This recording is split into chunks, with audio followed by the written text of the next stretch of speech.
saber, perguntar pra se informar.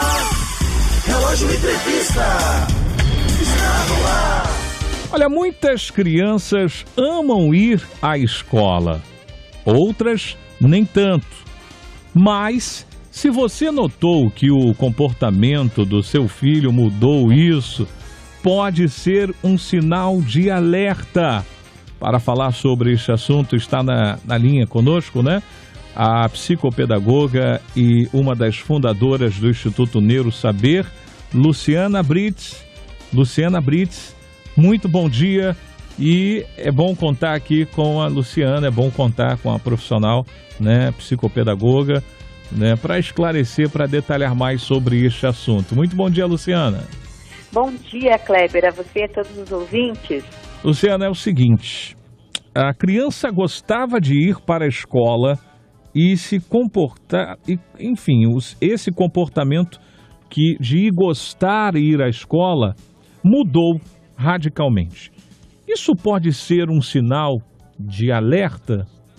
Na verdade, o novo ano tem sempre novas coisas, né, Kleber? Sim. Tem sempre uma nova sala de aula, novos amigos. Então, às vezes, uma situação diferente do que a criança está acostumada pode ocasionar, sim, algum estranhamento. Então, a gente tem que, assim, os pais, né, e os professores também, eles têm que estar observando esse comportamento. Porque, às vezes, pode ser natural, pode ser normal, porque todos nós, né, quando a gente está numa situação diferente, numa sala de aula diferente, professores diferentes, né, um ano diferente, algumas crianças e algumas pessoas, né, nós mesmos, quando a gente tem essas situações, a gente fica meio com o pé atrás. Então, é muito importante que os pais e os professores observem essa situação com as crianças. Agora, é importante observar o comportamento do filho em outros ambientes para tentar entender o motivo da mudança? Sim, quando a gente pensa numa mudança de comportamento, ela pode ser explicada, não necessariamente uma coisa ruim, né? Ela torna-se uma coisa que a gente tem que ficar de olho quando essa criança, por exemplo, perde o apetite, perde o sono, né? Esse comportamento, ele começa a causar prejuízo na vida dessa criança. Então, quando começa a causar prejuízo social, emocional, familiar, aí realmente a gente tem que ficar de olho para ver o que pode estar acontecendo. Agora, Luciana, será que a rotina pode influenciar? Se a criança está dormindo tarde, ela pode ter preguiça de acordar cedo. Isso pode ser um fator? É um grande fator, porque na verdade até as coisas se encaminharem, né, pro ano letivo, toda a família tem que estar adaptada nessa rotina. Às vezes os pais querem dormir mais tarde, as crianças querem acompanhar os pais. Pois é. Na verdade, a gente sabe que o ritmo, né, o sono, é muito importante para o crescimento. Antigamente, os antigos, né, diziam, né, que o sono alimenta. Né? E a gente vê, assim, pelas pesquisas, que o sono, ele é o alimento do cérebro. Ele é muito importante para o processo de desenvolvimento da criança. Né? Então, para a criança poder aprender bem, para todos nós, né, mas principalmente a criança que está em fase de desenvolvimento e crescimento, o sono, ele é muito importante. Então, a rotina, ela acaba auxiliando nessa parte da segurança, porque ela dá previsibilidade à criança, enfim, né, as situações que podem acontecer. É normal ter pesadelos com a escola ou ansiedade? Pesadelos com a escola,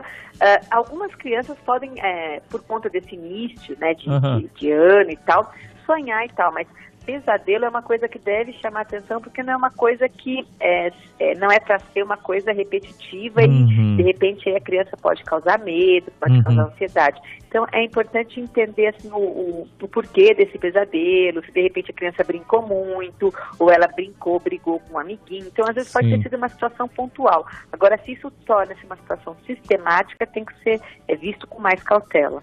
Quando que é necessário buscar ajuda profissional, hein, Luciana? A ajuda profissional, ela é necessária quando essa criança começa a ter prejuízos significativos. Por exemplo, ela começa a perder peso, ela começa a dormir, não dormir, ela começa a ter sinais e sintomas que causam prejuízo dentro do desenvolvimento dela em vários lugares, não é só na escola, não é só em casa, quer dizer, na igreja, com os amiguinhos, enfim. Em vários lugares, o comportamento dela apresenta esse prejuízo, né? Apresenta essa dificuldade de adaptação comportamental. Então, isso é uma coisa muito importante que as assim, tem que ficar de olho. E daí procurar um psicólogo, procurar um psiquiatra infantil, neurologista infantil, para poder entender o porquê que está acontecendo esse comportamento. Legal. Bom, tá aí, gente, eu conversei com a psicopedagoga e uma das fundadoras do Instituto Neuro Saber, a Luciana Brits, que deu algumas dicas para quando o seu filho não quiser ir à escola, né? Muito obrigado pela sua participação, né, doutora? Tenha um bom dia, até o próximo bate-papo, viu, Luciana? Eu que agradeço, Kleber. Obrigada a você e a todos os ouvintes.